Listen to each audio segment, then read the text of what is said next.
कैसे हो आप?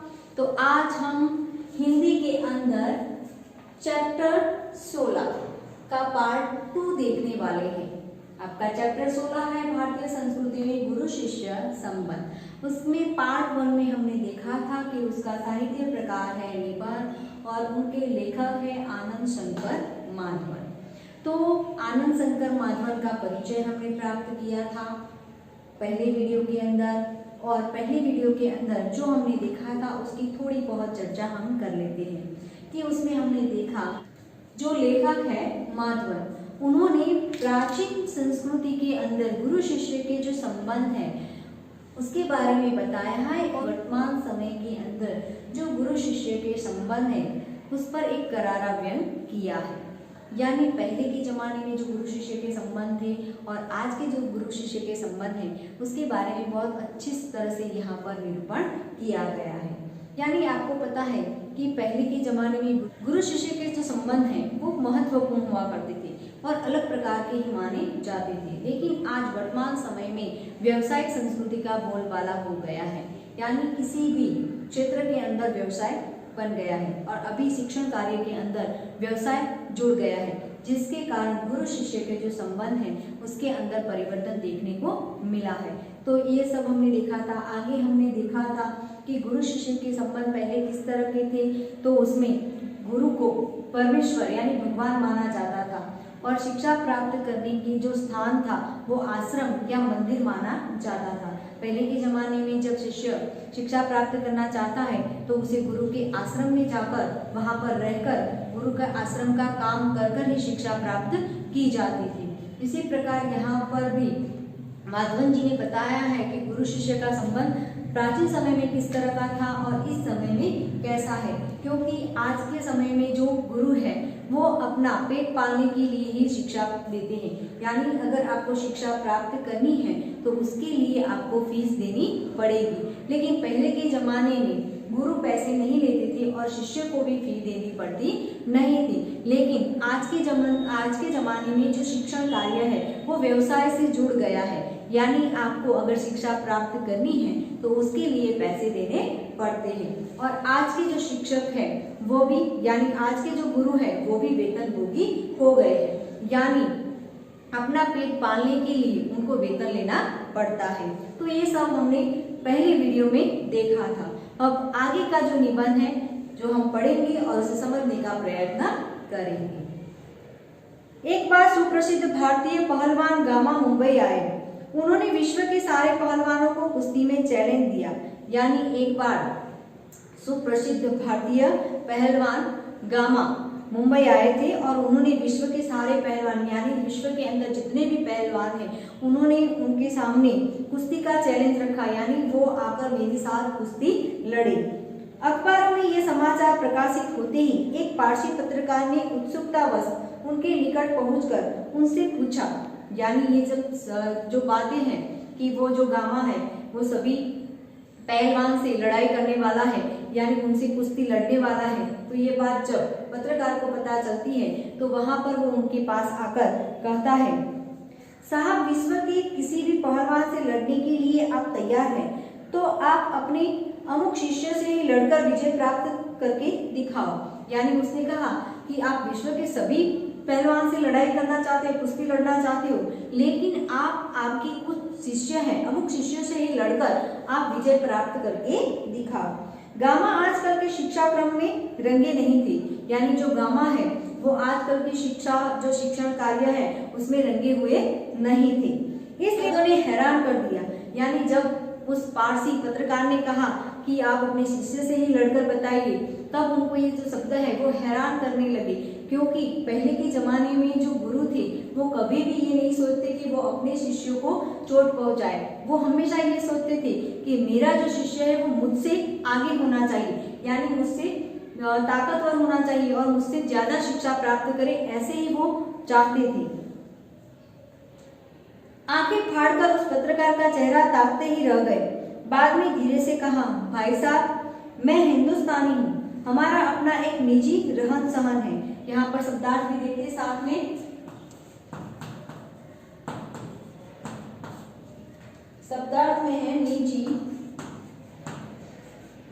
का मतलब है अपना। यानी जब पत्रकार ने कहा तब गामा उनको बताते हुए कहते हैं कि मैं एक हिंदुस्तानी हूँ और हिंदुस्तानियों का एक निजी रहन सहन होता है। निजी यानी अपना रहन सहन है। शायद इससे आप परिचित नहीं हैं, यानी शायद आपको उसके बारे में पता नहीं है। जिस लड़के का आपने नाम लिया, यानी जिस शिष्य का आपने नाम लिया है, वह मेरे पसीने की कमाई है, मेरा खून है और मेरे बेटे से भी अधिक प्यारा है। यानी आपने कहा कि आपके शिष्यों के साथ ही लड़ाई कर कर आप विजय प्राप्त कर लो, लेकिन वो मेरे खून पसीने की कमाई है, यानी मैंने मेहनत कर कर उसको ये सिखाया यानी शिक्षा दी है, और ऐसे में वो मेरे बेटे से भी अधिक प्यारा है। इसमें और मुझ में फर्क ही कुछ नहीं है।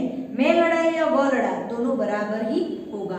यानी मैं अगर उसके साथ लड़ाई करता हूँ तो उसमें कोई फर्क नहीं है, मैं लड़ूं या वो लड़े, यानी वो मेरे बराबर ही है। हमारी इस परंपरा को आप समझने की चेष्टा कीजिए। हम लोगों को वंश परंपरा से शिष्य परंपरा अधिक प्रिय है। यानी वो उस पत्रकार को बताते हैं कि आप हमारी परंपरा को समझने का प्रयत्न कीजिए। मुझे वंश परंपरा से शिष्य परंपरा अधिक प्रिय है। यानी जो वंश, जिस तरह से वंश परंपरा है तो वंश आगे बढ़ाने के लिए जो बेटा होता है वो वंश को आगे बढ़ाता है, लेकिन जो शिष्य है वो गुरु का जो मान सम्मान है वो आगे बढ़ाने का कार्य करता है। अगर कोई भी शिष्य आगे जाता है तो ऐसा माना जाता है कि इसके जो गुरु का नाम देकर उसे कहा जाता है कि वो इस गुरु का शिष्य है। तो इस तरह से मेरा नाम आगे होगा, यानी वो आगे बढ़ेगा तो उसके साथ साथ मेरा नाम भी आगे बढ़ेगा, यानी उससे हमारी जो परंपरा है वंश परंपरा भी आगे बढ़ेगी। ख्याति और प्रभाव में हम सदा यह चाहते हैं कि हम अपने शिष्य से कम प्रभावित रहे। यानी हम सदा हमेशा यही चाहते हैं कि जो हमारा शिष्य है वो हमसे आगे जाए। हम शिष्य से पीछे रहेंगे तो चलेगा, लेकिन जो हमारे शिष्य है वो हमसे ज्ञान प्राप्त कर कर वो हमसे भी आगे जाए। यानी हम यही चाहेंगे कि संसार में जितना नाम मैंने कमाया है उससे कहीं अधिक मेरे पिता कमाए। मुझे लगता है आप हिंदुस्तानी नहीं हैं। यानी यहाँ पर वो चाहते हैं कि जितना नाम मैंने कमाया उससे ज्यादा वो मेरा शिष्य है वो कमाए, या मेरे जो पिता है वो कमाए, मेरे गुरु है वो कमाए। तो यहाँ पर मुझे ऐसा लग रहा है कि आप हिंदुस्तानी नहीं हो। भारत में गुरु शिष्य संबंध का वह भव्य रूप आज साधुओं, पहलवानों और संगीतकारों में थोड़ा बहुत ही सही पाया जाता है। यानी जो भारतीय संस्कृति के अंदर जो गुरु शिष्य के संबंध है आज कुछ जगहों पर ही है, जिस तरह से कि जो साधु है, पहलवान है और संगीतकार है, उनमें ही आज गुरु शिष्य के जो संबंध है वो देखने को मिल रहे हैं। भगवान रामकृष्ण वर्षों योग शिष्य को पाने के लिए प्रयत्न करते रहे। उनके जैसे व्यक्ति को भी उत्तम शिष्य के लिए रो रो कर प्रार्थना करनी पड़ी थी। यानी आपको पता है कि जो राम भगवान है और कृष्ण है, राम कृष्ण जो है जब उन्होंने इस धरती पर जन्म लिया वो बहुत विद्वान थे, लेकिन उनका कोई शिष्य नहीं था। यानी उनको भी अच्छा शिष्य प्राप्त करने के लिए प्रयत्न करना पड़ा था, क्योंकि वो विद्वान थे लेकिन उनसे शिक्षा प्राप्त करने वाला योग्य कोई शिष्य नहीं था। उनके जैसे व्यक्ति को भी उत्तम शिष्य के लिए रो रो कर प्रार्थना करनी पड़ी थी। इसे समझा जा सकता है कि एक गुरु के लिए उत्तम शिष्य कितना महंगा और महत्वपूर्ण है। यानी कोई गुरु विद्वान है, उसके पास बहुत सारा ज्ञान है, लेकिन अगर शिष्य नहीं है तो वो गुरु किसी काम का नहीं है। तो अगर शिष्य से ही गुरु जाने जाते हैं, तो अगर शिष्य है आपके पास, विद्वान शिष्य है तो ही गुरु जाने जाते हैं। इसीलिए कहा जाता है कि शिष्य के बिना गुरु की कोई महत्वाकांक्षा नहीं है। संतान प्राप्ति वर्ग उन्हें दुख नहीं देता, पर बगैर शिष्य रहने के लिए वे एकदम तैयार नहीं होते। यानी अगर कोई गुरु है तो उसके पास उनका संतान नहीं होगा तो चलेगा, लेकिन उनके पास शिष्य होना बहुत आवश्यक जाना जाता है, क्योंकि उनके जीवन के अंदर उनके पास अगर शिष्य नहीं है तो उनका जीवन व्यर्थ माना जाता है। इस संबंध में भगवान ईसा का एक कथन सदा स्मरणीय है। यहाँ पर स्मरणीय शब्दार्थ है, यानी भगवान ईसा का एक कथन है कि जो सदा याद रखने लायक है। उन्होंने कहा था मेरे अनुयायी लोग मुझसे कहीं अधिक महान हैं और उनकी जुतियां होने की योग्यता भी मुझ में नहीं है। यानी भगवान ईसा है, उन्होंने कहा था कि जो मेरे अनुयायी है वो मुझसे भी बहुत अधिक महान है और मैं उनके आगे उनकी जुती के बराबर भी नहीं हूँ। यदि बात है गांधी जी बनने की क्षमता जिनमें है, उन्हें गांधी जी अच्छे लगते हैं और वे ही उनके पीछे चलते भी हैं। विवेकानंद सिर्फ उन्हें पसंद आएंगे जिनमें विवेकानंद बनने की अद्भुत शक्ति निहित है। यहाँ पर शब्दार्थ है निहित। निहित का मतलब है समाई, समाई हुई। यानी कहने का मतलब है कि जो गुरु होते हैं उनको जिस शिष्य के अंदर जो लक्षण होते हैं, जो गुरु के अंदर होते हैं, वही अगर लक्षण उनके अंदर होते हैं तो उनको दिखाई देते हैं। जिस तरह से मुझे गांधी जी पसंद है तो गांधी जी के जो विचार है वो मुझे पसंद आएंगे, लेकिन अगर गांधी जी मुझे पसंद नहीं है तो गांधी जी के विचार मुझे अच्छे नहीं लगेंगे। जिस तरह से विवेकानंद जी के अंदर जो अद्भुत शक्तियां हैं, अगर वो शक्तियां मेरे अंदर होगी तो ही मैं उनकी शक्तियों को समझ सकूंगा या वो समझ सकूंगी और तभी वो मुझे पसंद आएंगे। कहने का तात्पर्य यह है कि जो हमारे मन के अंदर जो गुण है और वो गुण सामने वाले व्यक्ति के अंदर है, तभी वो सामने वाला व्यक्ति हमें पसंद आएगा। लेकिन अगर गांधी जी के जैसे गुण हमारे के अंदर नहीं है तो गांधी जी हमें पसंद नहीं आएंगे और गांधी के जो सत्य और अहिंसा का जो पद है वो हमारे समझ में नहीं आएगा। और अगर मेरे अंदर उनके जैसे गुण हैं तभी मुझे गांधी जी पसंद आएंगे। कविता के मर्मज्ञ और रसिक स्वयं कवि से अधिक महान होते हैं। संगीत के पालन सुनने वाले ही स्वयं संगीतकार से अधिक संगीत का रसास्वाद करते हैं। यहाँ पर शब्दार्थ है रसास्वाद।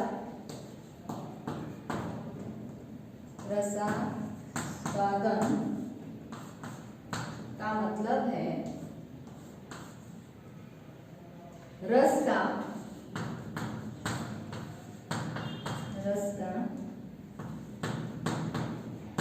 आनंद